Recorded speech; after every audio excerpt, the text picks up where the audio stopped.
Hi, and welcome to RealClearFetish Talks RealClearPlay, a podcast that dives into sobriety, kink, and everything in between. Today we are going down under to talk to Timo. How are you? Very good, thank you. Thanks so much for having me.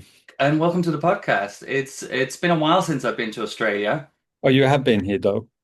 Not physically, but interviewed message wise. Oh, yes, I am aware. Yeah, you know Siggy. Yeah, of course. Yeah. Who now lives here in London.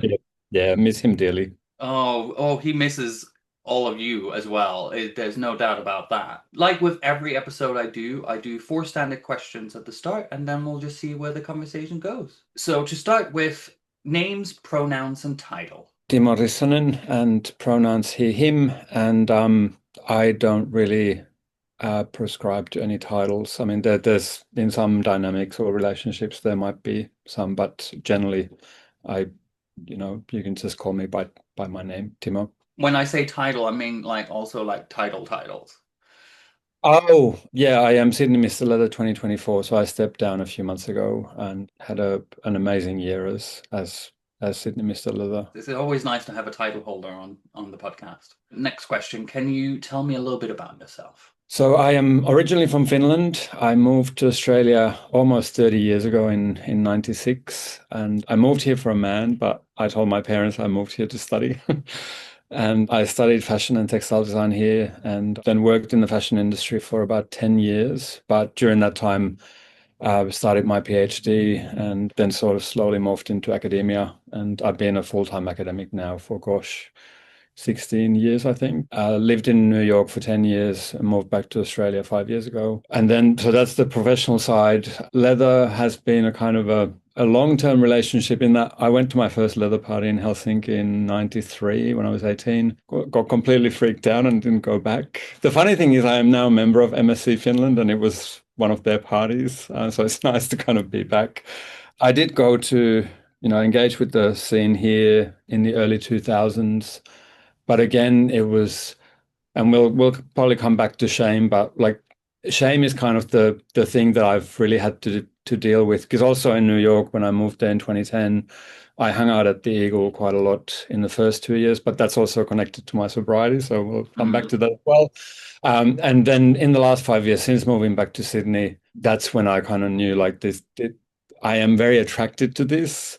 And I'm tired of pretending that I'm not. And so over the last 5 years, initially fairly gradually, and then over the last 3 years, probably pretty fast, sort of delved into the community here and haven't looked back. Yeah, leather has been a kind of both a short-term thing, but in the background for over 30 years. It's the funny thing when we kind of like you didn't dive too much into it, but there is like we come out as gay men, but then also have to come out as fetishists or gay leather men, and you kind of like, oh God, I'm not yet another stereotype. And Yeah. you kind of have to be okay with that because as kids, we're kind of exposed to what an image, what a leather man is by watching like Police Academy with Blue Yeah. Oyster Bar, and that's like the idea you have in your head. I used to watch that scenes because they were hot, because there was Leatherman in it, even if it was a bit camp and silly. So I fully get what you're talking about there. You've already kind of touched on it a little bit, but completely sober, clear-headed, or social drinker? I've been completely sober for almost 14 years. Congratulations, that's Thank amazing. you. What is clear play to you and why is it important? Clear play to me is sober play, and for me, it's important for a few reasons. But the most important one I would say is connection. It's very difficult for me to connect with someone authentically if I weren't sober, and I have a whole history to sort of show lack of connection. But also if, and this has been a kind of a discovery over the last 5 years, I am very open and tolerant to other people doing whatever sort of rocks their boat. But I have also found that there are times where I can't connect with someone because Mm. they are on another on another wavelength Yes. and usually chemically induced wavelength and it is very difficult to connect with that. And I say that with zero judgment. I do not have judgment about people's using things and certainly no judgments about addiction, but But I have to draw the line for me myself sometimes because if there's no connection, there is no play for me. I am somewhere on the sort of demisexuality spectrum in that without a connection, there's no pleasure of any kind for me. I can't, like, I envy guys who can sort of like do the mechanics and be very satisfied because that does not work for me. Well, that's the thing. It's important to kind of figure out what works for you and what doesn't work for you. I wouldn't categorize myself as demisexual, but I definitely, the older I get, the more connection I crave. Yeah. So if someone asked me, do you want hardcore sex with no connection and just wham bam and out the door, or would you rather be in full gear and just cuddle for 3 hours and actually just lie and look deep into someone's eye? I would take the second option, absolutely, because it's so much nicer. Yeah. It's less cold. And and I have reflected a lot on what my sex life was like back when I drank, and alcohol was my thing. And I do think that alcohol hardly kind of helped mask the sort of the real needs that I actually had, and because I it kind of took me by surprise, and also I should say that after I got sober, I didn't really have sex for almost 10 years, and there's a reason for that. And so I've also sort of been having sex again, both with my husband and with other people over the last 5 years. And it's been a real process of discovery to sort of discover that I can't hook up. Like I tried and Mm. it doesn't work for me. So I lasted 3 weeks on Grindr. It was a good learning experience, but not a great experience otherwise. But yeah, it did take me by surprise, like, oh, like hooking up is not for me. Because I thought it was because back when I drank, I did do it, but Mm. I actually can't do it. It doesn't work. I think as gay men, we get told hookup culture is made so normal. Yeah, And all of a sudden, if you don't do that, you are almost other in the yeah, community by like, oh, you can't just put your dick in someone. No, I kind of need to have a little bit of emotional connection before I do that. Like you, when I was on drugs, I could like fuck for days and not yeah, really, I wouldn't be able to remember faces, where I was, and so forth. There's a little part of me that wish I could still do stuff like that. yeah. But I also know how it left me feeling afterwards, quite empty. And then with alcohol, because I would black out, so I would sometimes not even know Mm. where I had been, and like you'd be in the shower and look at the bruises on you, like what happened? Like where? How did this happen? And I don't miss the sort of like not knowing what had happened to me. That because yeah, I particularly in the last few years of my drinking, like the blackouts were pretty bad. Yeah, I didn't know what was going on in my No, life. at the end of my I don't categorize myself as an alcoholic, but at the end of my drinking, I could maybe have like two or three drinks, then I would black out. My Wow. memory would go at that point. The thing is, a lot of people don't know that when a lot of people say blackout drunk, they think, oh, that is when they've drunk too much. No, no, no. It's just when your short-term memory shuts off.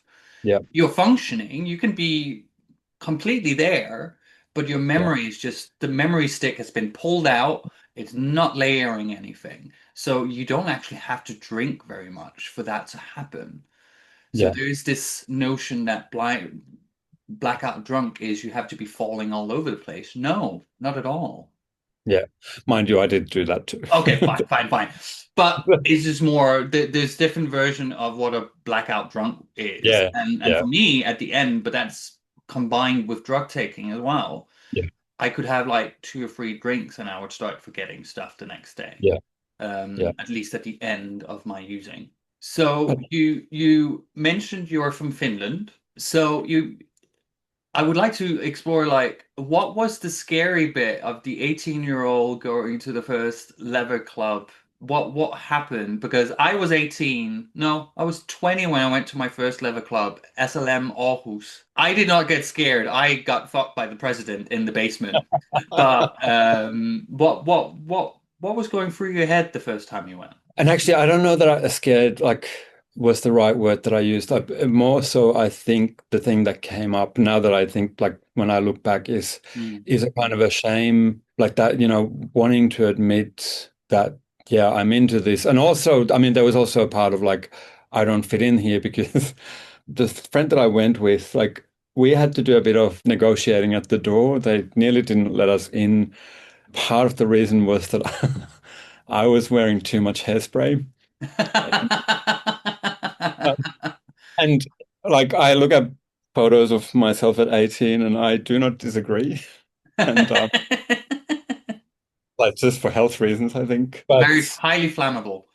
yes, very. But there was definitely a kind of like I don't fit in. I mean, I would have been a very sort of skinny little twink, and you know, Touko Laaksonen and Tom of Finland had passed 2 years earlier, and that's when I discovered him because all of a sudden the Finnish newspapers were full of his work. I mean, Mm.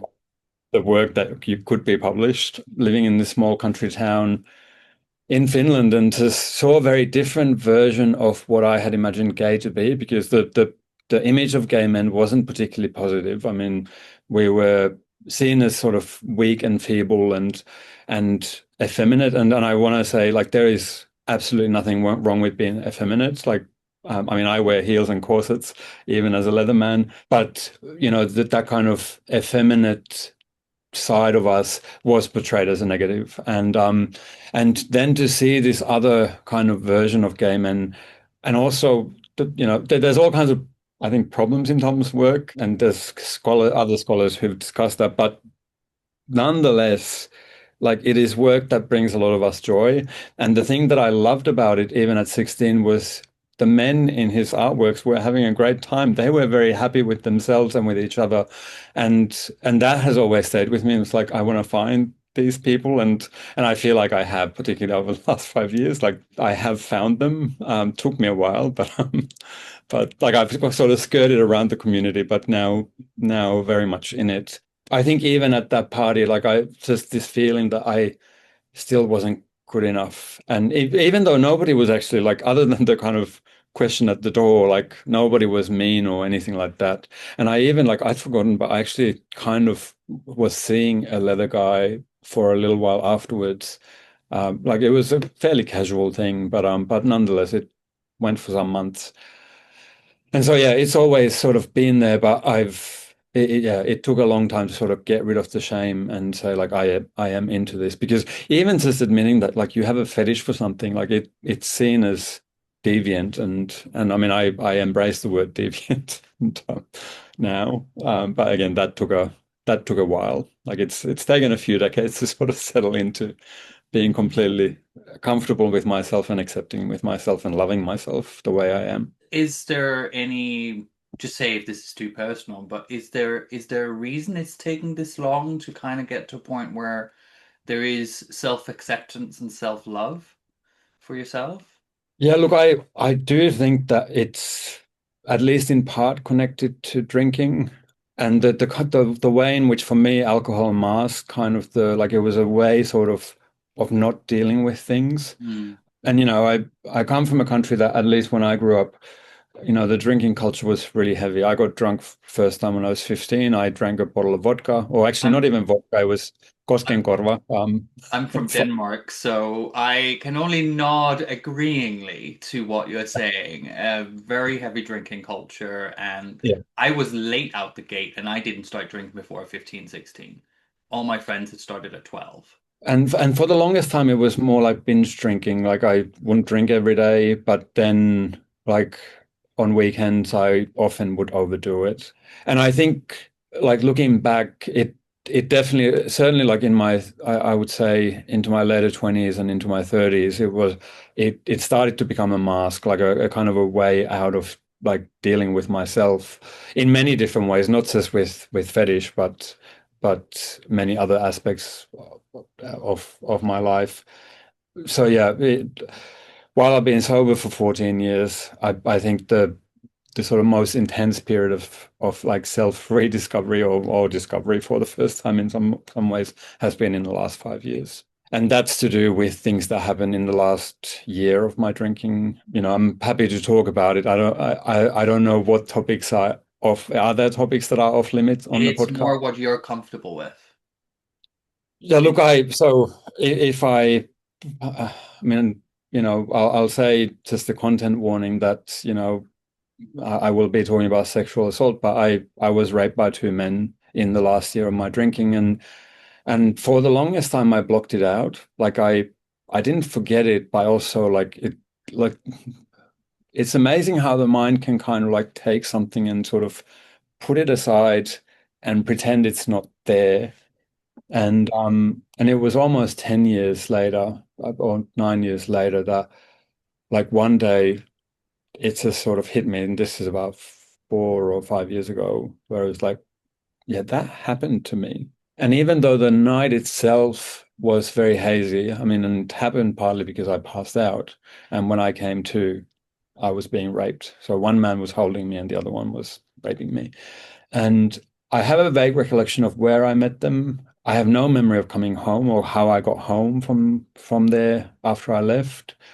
And so that there's like so much of it that I can't piece together. And then I just like literally decided not to, like subconsciously decided to not think about it for almost a decade. Mm. But the body is a funny thing too, because the body does remember. And so when I said earlier I didn't have sex for almost 10 years, I couldn't, because I wasn't dealing with what had happened, Mm. and the body kind of just shut down. And so in some ways, I mean, I am very lucky because I have access to amazing mental health care, and I've been able to sort of process it and really deal with it. And so I feel like I've got to have like this second puberty over the last few years of like reconnecting with my body, reconnecting with my sexuality, and with some surprises, like, oh, hooking up doesn't work for me. But I will also say, like, at 50, I'm having the best sex of my life. So that's nice, because we're sort of not in our society, we're not sort of conditioned to think that way. I mean, for gays, like we supposedly die at 30, and and like that's the end of like our golden years. But I'm actually having an amazing time, and at 50, so that's really great. And by the way, I also only started talking about what happened to me less than 2 years ago publicly. I Not on Instagram at the moment, but I did share about it on Instagram about 18 months ago. And it didn't entirely surprise me, but it, you know, wasn't necessarily great to realize how common Mm. this is in our community, and particularly associated with either drinking or with drug use, and the kind of like lack of control. I think part of it also was I was really ashamed about what happened, and I blamed myself rather than like that I think was the most difficult thing to stop blaming myself. Like I drank to the point of passing out and wasn't in control of what was happening to me, and so that happened, and yeah, for the longest time I held myself responsible, and I don't anymore, and I think that's where the kind of not blaming myself allowed me to sort of also leave it behind, and sort of not bring that to my current life, and it's firmly in the past now, which is great to say, but it has been sobering to sort of find out how common that is, because so many people have shared with me their stories of similar things that have happened to them.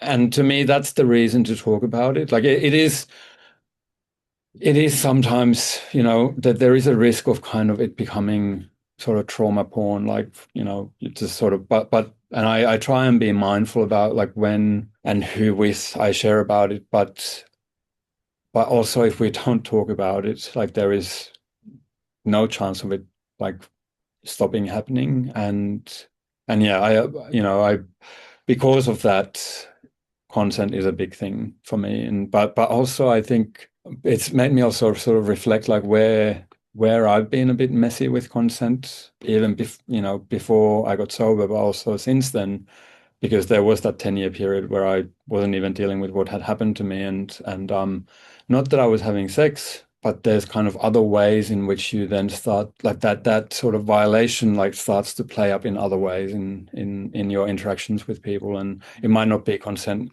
as we think about in relation to sex or anything like that, but certainly sort of, yeah, I do think that there were times where I probably behaved quite badly, and that's not in any way to absolve me bad behavior, but it has sort of helped me to understand like why I might have behaved that way and how like what steps I can then take to make sure that I don't continue behaving in that way.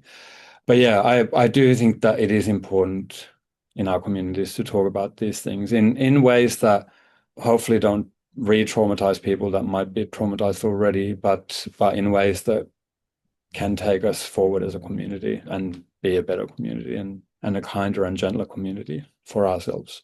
I think as gay men, when we talk about SA or sexual assault, there is this notion of, or there's this kind of patriarchal view on what rape is, and it only happens to women, it doesn't happen to men, and it definitely doesn't happen to gay men because we are sexually promiscuous. But put alcohol and drugs into the connection, consent goes out the window. I've definitely not been the right state of mind and done things I probably wouldn't have normally consented to. Yeah. I wouldn't go to the extent to say I was sexually assaulted because I don't have that trauma and I would never pretend to have that kind of trauma. I've definitely had sex where I probably wasn't present mentally. I was just checked out. But I do also want to say thank you for sharing. I know it's a tough subject and but with this podcast, it is really important we can talk about the light stuff, but we also have to talk about the dark stuff when it comes to becoming sober or clean or clear-headed, whatever you call it. And sometimes these stories come up, and I think it's powerful to talk about it. And it's important, especially also for people watching or listening to this, because there will be someone with your experience. And that is really important because representation is so important, even when it comes to stuff like this. Yeah. So I'm very grateful for you sharing this thing from your life, which is very traumatic. So thank you for that. Let's try switching over to something a little bit lighter. So you moved to Australia.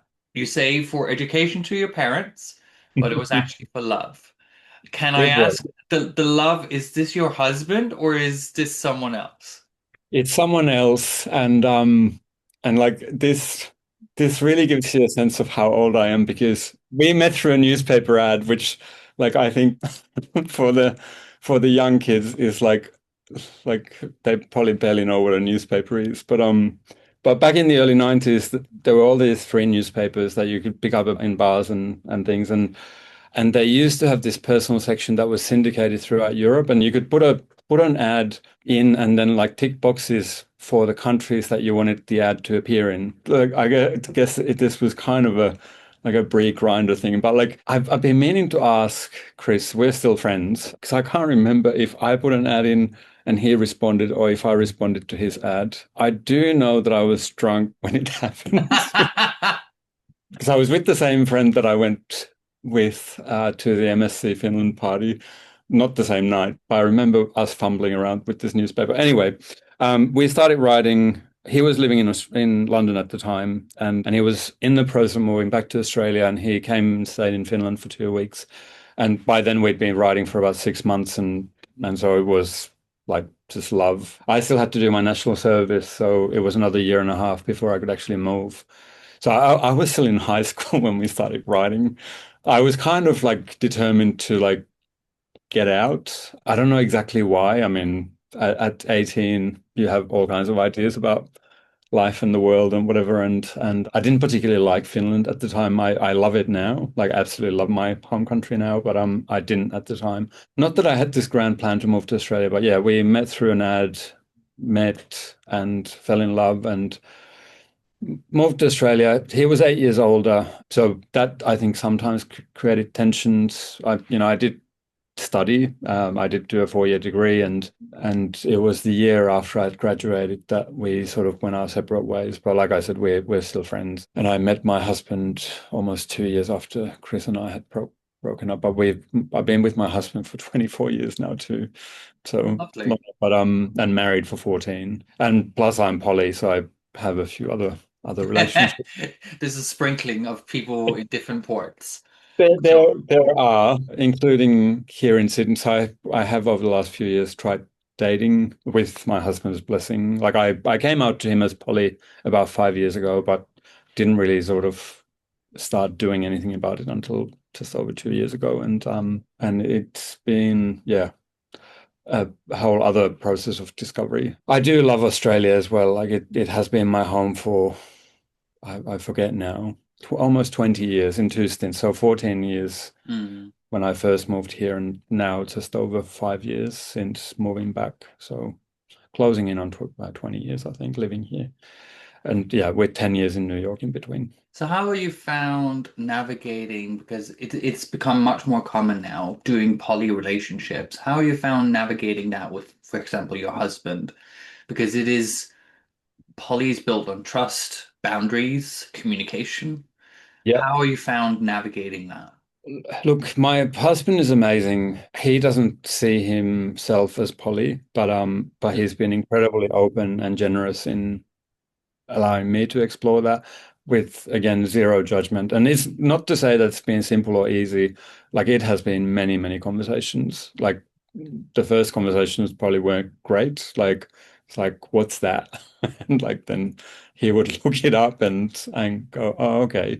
But yeah, communication I think is key and just trust. Like because things do come up, like jealousy can come up. And my take on that is there's no point pretending like if jealousy does come up, like there's no point pretending it's not there. Like let's talk about it. Mm-hmm. And I do sort of credit us, like we're pretty fearless when it comes to the really uncomfortable and difficult conversations. I think we are quite good at those for the most part because it is sometimes daunting to talk about these things. I have friends who are sort of negotiating some of that at the moment. Not just even poly, but even, monogamous friends who are contemplating becoming open. And those conversations can be really daunting and really confronting because often the sort of default way of thinking is, oh, there's something wrong in this relationship. So now we need to open it up or, we need to become poly because there's something wrong in this relationship. And I've been very clear from the beginning, like there is actually nothing wrong. But also, like, I have questions about this idea that, one person is meant to fulfill all your needs for decades and decades, even when we change as people ourselves and like we're not static beings and yeah, like for me, the thing about poly, the most liberating thing has been like I don't need to be all the things to my husband, and he doesn't need to be all the things for me because now there's this sort of different landscape and not like it's not like I don't know who's in my phone. Not that there's anything wrong with that, but like I have friends who get text messages like I don't know who this is. I I'm not quite that busy. But but it has been sort of great to discover that you can share about different things with different people because their perspectives on it are different. And yeah, like for me, it's so far, and this is, like I said, a couple of years in, it has been an amazing process of discovery. And it does make things more complicated. There is more to sort of tend to. There's also more people to tend to and people's well-being to tend to. But I think if you can establish sort of trust and ways of open communication, that will go a long way. And I will say my husband and I, when we lived in New York, we did a lot of self-development work, including a number of communication courses, which I think helped. Not that we did it for that reason. It was, if anything, it was sort of in the years after I got sober to sort of help rebuild our relationship as well. Because my husband isn't sober. He doesn't have a problem with anything. We did a lot of things together back in the day, both alcohol and drugs. But for him, it's never been a kind of an issue. But yeah, once I got sober, there was a lot of things to sort of talk about and sort of take our relationship forward in a certainly in a better space, but there was also just like most addicts, I had a lot of cleaning up to do because I certainly when I was drinking, I wasn't honest. I lied a lot, and yeah, I will say George, my husband, he's incredibly generous and incredibly forgiving with Like I'm still sometimes astounded that he stuck through like some pretty horrendous times because like horrendous because of me and how I was behaving. But yeah, here we are in our 50s now. And, Well, the thing is, like, you've done the work. You've gotten better. You can proudly say you're over a decade sober, which is amazing. A lot of people don't get that far. And no, no one would have blamed him if he'd stepped away. That's the thing. I see relationship breakdown quite often because I deal with people in recovery and so on. And yeah, in the greater scheme of things, that's okay. That's sometimes I think when we talk about addicts, we forget the partners, the families, the friends around the person because it's not just the one person it affects. It affects everyone around the person. But I was in a throuple relationship for 5 years. We broke up, but then I still lived with them for a while. And that relationship went on the rocks when I became sober. A lot of misunderstandings, a lot of bad communication. The relationship has changed. We're now very good friends. They're like my gay parents for sure. And I would be very sad if I didn't have them in my life. Is our relationship very different now? Absolutely. But yeah, it had to change. When I was with them, I was 24 when I met them. They were in their 40s. So I was the little young thing on the arm, which is fine. I enjoyed that, but I'm now 41. So of course the relationship has changed. I'm not Rocco, the little pup from in his 20s now. I am Ralph, full-fledged Dom, whatever title people might put on me. So our relationship has changed and it's I think it's gotten better, more strong. Was it rocky? Absolutely. But this then again it comes down to just like it's communication. It's yeah. honesty. And when we're talking about addicts and sobriety and so on, ruthless honesty is important even if you sound batshit crazy when you're talking about it. Yeah. And I mean, there is that saying, truth will set you free. And in the context of sobriety, it really does do that. And but it's not comfortable. Ooh. And I have to remind myself too, like I make sobriety look easy. I know I make it look easy because I can go out again. I for those 10 years I didn't go out either. I didn't trust myself to be around alcohol in bars and things. By the time we got to Sydney and we had lived through the lockdown in New York in 2020 and then Sydney had a lockdown in 2021. When that 5 month lockdown in 2021 ended, I was like, I need to go and be in a club.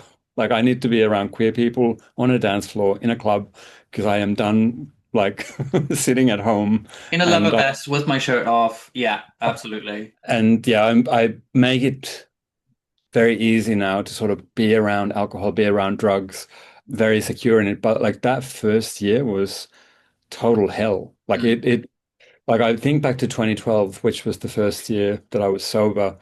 It was such a battle, and I was very lucky. I was in New York, and my health insurance through my work actually covered 6 months of like really intense therapy at a clinic. Intense in that, like I was in group therapy twice a week for 6 months, plus going to group and also seeing a psychiatrist every couple of months at the clinic, like in connection with the group therapy. And I do think back, like, if I hadn't had that, like, would I still be alive? Because, for me, it is a matter of life and death. My grandfather on my father's side died from alcoholism before I was born. My dad has talked about what that was like for him. Mm. My uncle died from addiction. My mother drank herself to death. And 2 years ago, I lost my nephew. He was 22. And, So sorry. and so, like, addiction and sobriety that they are matters of life and death for me because sometimes people also think like I'm one of those January what is it, dry January people like that, like, and that's great. I mean, if that's what you are, fantastic, but like for me it is life and death. I And always kind of like when we get to January and people was like, "Oh, I'm doing dry January." It's like, well, try doing dry February and then dry March and then April. See how you feel. You might actually start feeling better. yeah, And surprise, surprise, if they keep 3 months after that, they're like, oh my God, I feel so much better. I was like, yeah, I'm not saying you had a drinking problem, but don't you feel much better? I remember having, and it probably took maybe a month or two before it happened, but like the quality of sleep, Mm, like I like changed. Like all of a sudden, it's like wow, I'm actually sleeping properly at night. That was a very vivid sort of realization, like that how much it was impacting my body, and I was getting to a point where, and it does happen to some alcoholics where you start to replace food with alcohol, and I was starting to, and I like I look at some photos from that time, and like I was starting to get very, very skinny. Yeah, I probably would have had maybe 2 or 3 years left, if I hadn't stopped. And like that's like with the damage to my body, like it's kind of a miracle that I didn't like die accidentally falling on the subway tracks or yeah. falling behind in front of a car or whatever. Like that's pure luck that didn't happen. I am also just very grateful to be around and to do all the things I get to do, both in my work. You can kind of see behind me. I I'm was about to ask, can you explain what's going on behind you? Because a lot of people are going to recognize silence equals death, and there's yeah. some quite beautiful bodied men, and there's a couple of pictures of dresses as well. So it's in a leather jacket, I can see. What's Yes. going on here? What is you work in fashion, yeah? Yeah, so I'm an associate professor of fashion and textiles at the university that I'm at, but trained fashion designer and my work for the last 20 years has been in fashion and sustainability research. And I still do that. But over the last, I would say, 2.5 years, I have very, very slowly sort of started branching a little bit into scholarship around leather. And it's sort of starting to inform my creative practice as well. I had a sabbatical 2 years ago. And during that sabbatical, I got to go to Folsom in San Francisco, which was amazing. I'm writing a book with someone in San Francisco, and so that was convenient. But I also got to do this amazing photo shoot with a photographer in New York called Thomas Evans, who does a lot of kind of gender bending. And so we did a shoot where I started very sort of classic Tom of Finland look, and then through the course of a day, it was like a 7 or 8 hour shoot. I slowly started adding the more feminine things. And halfway through the day, I shaved. And then this amazing drag queen, Wesley in New York, painted me for 2 hours. And I ended the shoot in full kind of Maryland drag. And I didn't know that, like, I always thought that my face is so kind of busted man face that you couldn't like make me pretty, but he kind of did. Like, Makeup is witchcraft, absolute yeah, witchcraft. I've been in makeup before, and like I have a very, I would say boyish face, but put like a sharp eyeline on me, I look like a fucking cunt. I will cut a bitch in that kind of makeup. So I fully it transforms you. Also, like with leather, I'm sure you recognize this. Like when you go in a pair of heels, your of course your posture changes, but your physicality changes as well. The yeah. same happens with leather. That's why I always say leather is also drag. And that's what I love about it too, because you become aware of these things on your body. And, part of the problem with fashion today is, particularly with the really disposable fashion, is that we're not really connected to it. Like it has become really, really disposable. And yet with these things, like they are so precious. And like you said, like it transforms you when the second you feel it on your skin, Mm. it starts to change. Like I love getting geared up. I most recently did that on Friday, and it just changes everything about how you carry yourself and how you feel about yourself. And then the for me, the particularly heels, like it is a bit of a pain kink. And it actually brings out the dominant bitch in me because, like, once I'm in control of my pain, because heels, like, within half an hour, like, you will start to feel some pain. And after 2 hours, like, the pain is pretty intense, depending on the heels. Like, I have some that the pain is pretty intense after half an hour, and then some other more comfortable ones, it takes a few hours. But nonetheless, managing that, because you're still in control of it. And for me, at least, like when I'm managing that, being in control of others' pain is also just very easy. I completely get that it's a complete turn off for some men, and I can't blame them for that. The thing is, there's so many different flavors of us that I Mm. trust that we all find our yum eventually. And Oh, absolutely. And like I wouldn't say heels are necessarily my thing, but I definitely have seen men where I've just gone on you, yes.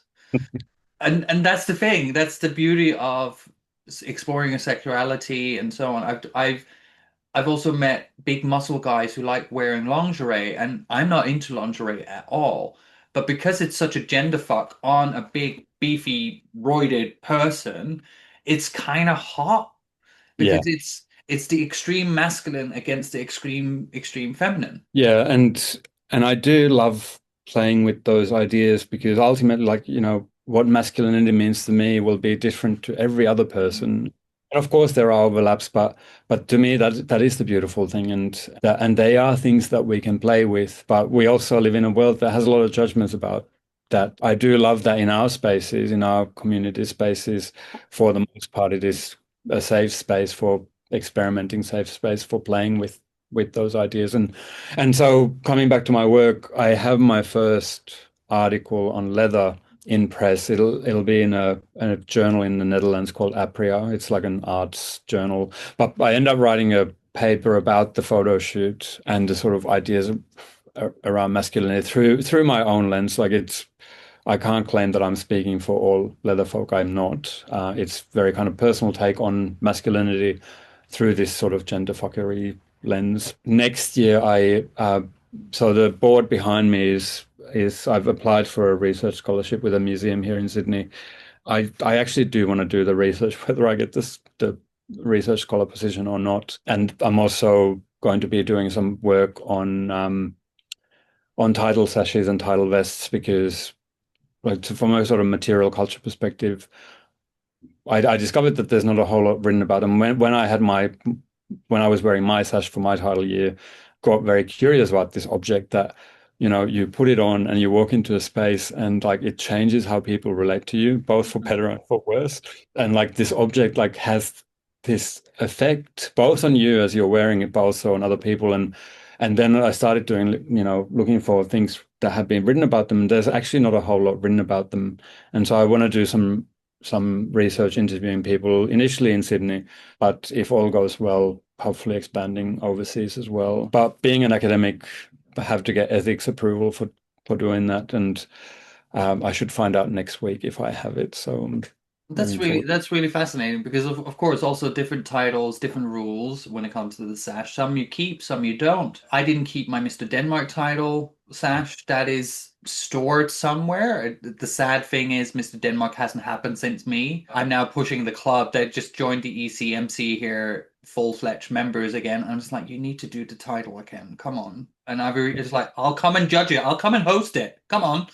Where Mr. Europe, it's each host country every year makes one and Yeah. you get to keep it. So I Yeah. mine is in my wardrobe in my bedroom. Yeah, you're completely right. People talk about proud leather history and so on, but no one really talks about the culture about making vests and sashes. Yeah, and they are extraordinary objects just from a kind of a making perspective. And I am a maker. I'm not a leather maker, but I know how to make clothes. I have sewn a couple of leather things over the years, but like even as a maker, like I got interested in these things, and I tried to find out. There is one more person that I need to speak with to try to figure out who actually made the Sydney Mr. Leather sash, and but even like that title has a long history. That particular sash goes back to 2008. Has the names of the title holders, but then there's a whole lot of mythology around, and I want to document some of that too. But yeah, the making part of it, and also what these objects actually mean to the community. I want to be interviewing quite a lot of people, and so I feel very lucky that I can sort of, at least for a little part of my work, I can actually bring this part of my life into my work context. And my colleagues knew I went to IML in May, and I didn't say too much about it, but like my colleagues knew that I was doing something a bit strange in Chicago. And I am lucky at being a fashion academic. You have a bit of leeway how you can exist. I would say fashion, anything is allowed. So I'm assuming them seeing a gay man into leather also working in fashion is not uncommon, I would assume.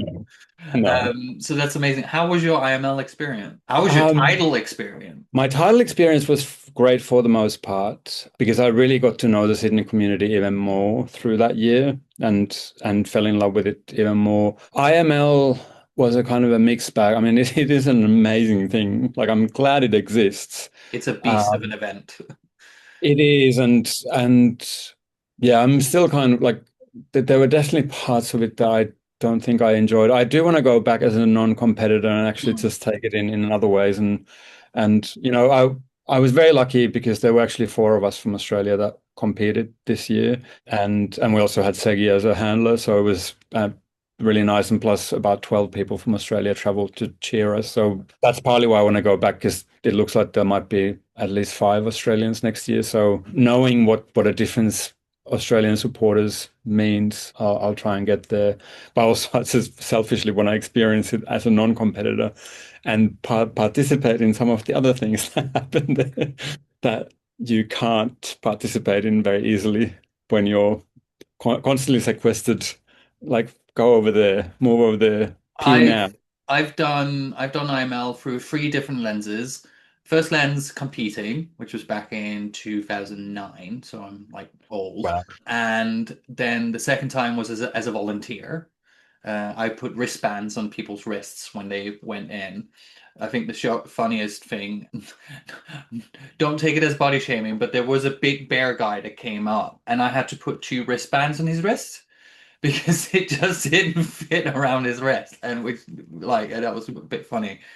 And last time I was there was 2017, which was a 4-day bender. So I'm yet to have a completely sober experience at IML, which I'm hoping maybe next year, but we'll see. Would be great to meet you there. Oh, absolutely. And I do want to go back. There's definitely if not next year, I'm absolutely planning on 2029 because that will be my 20th anniversary of competing.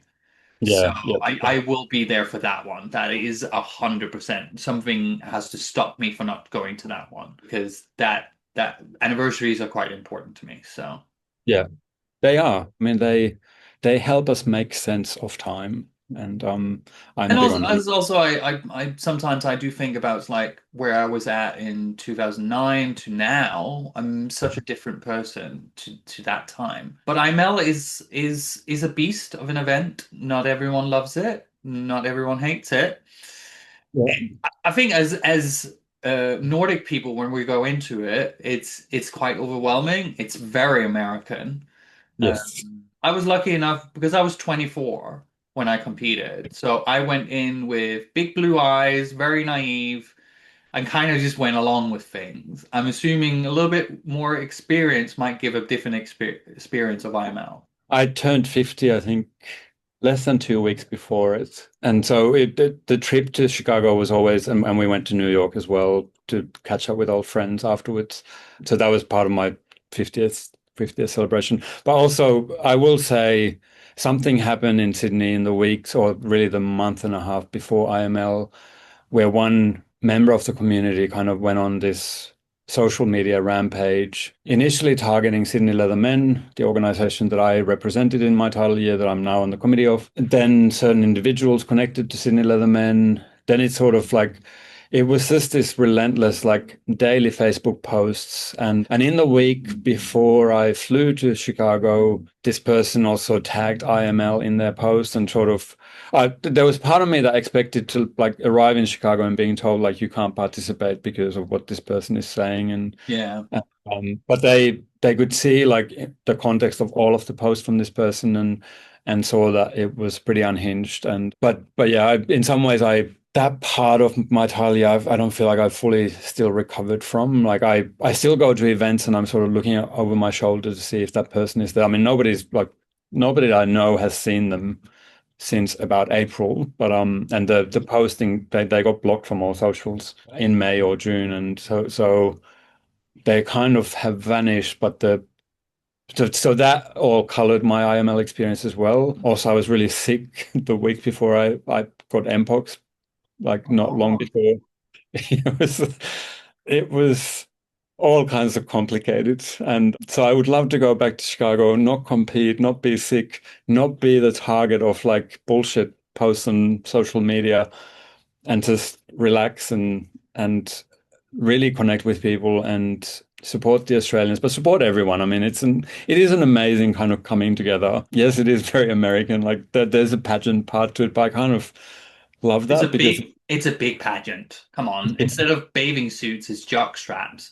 It and anyone saying anything different is deluding themselves, I think.